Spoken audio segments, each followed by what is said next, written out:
গ্রামীণ সিমের ব্যালেন্স অন্য গ্রামীণ সিমে ট্রান্সফার করে নিতে আপনি ডায়াল করবেন *121*1500#।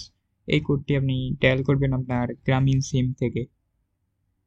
গ্রামীণ সিম দিয়ে আপনি কল দিবেন, যেহেতু গ্রামীণ সিমের ব্যালেন্স ট্রান্সফার করবেন। আপনি যদি আমাদের চ্যানেলে নতুন হয়ে থাকেন তো তাহলে আপনাদের চ্যানেলটি সাবস্ক্রাইব করে দিবেন।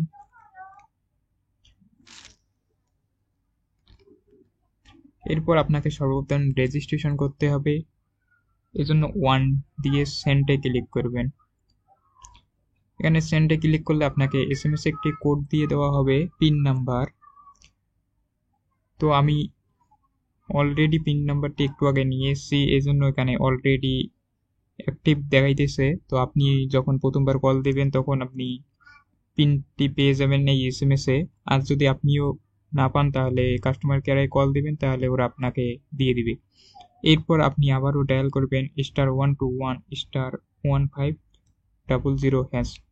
এই কোডটি আপনি সেম নিয়মে আবারও আপনার গ্রামীণ সিম দিয়ে ডায়াল করবেন। এখন আমরা ব্যালেন্সটি ট্রান্সফার করব।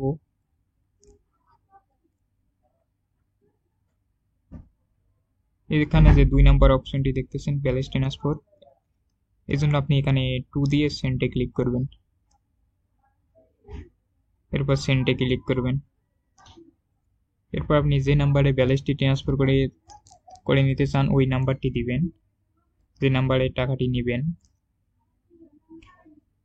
এরপর আপনি 10 টাকা থেকে 100 টাকা পর্যন্ত এখান থেকে ট্রান্সফার করে নিতে পারেন। তো আমি 50 টাকা দিলাম। এখন আপনাকে যে পিনটি এসএমএস এর দিয়েছে ওই পিনটি এখানে বসিয়ে আপনি এখানে যে সেন্ড নামে অপশনটি দেখতেছেন এই সেন্ডে ক্লিক করার সাথে সাথে আপনার ব্যালেন্সটি ট্রান্সফার হয়ে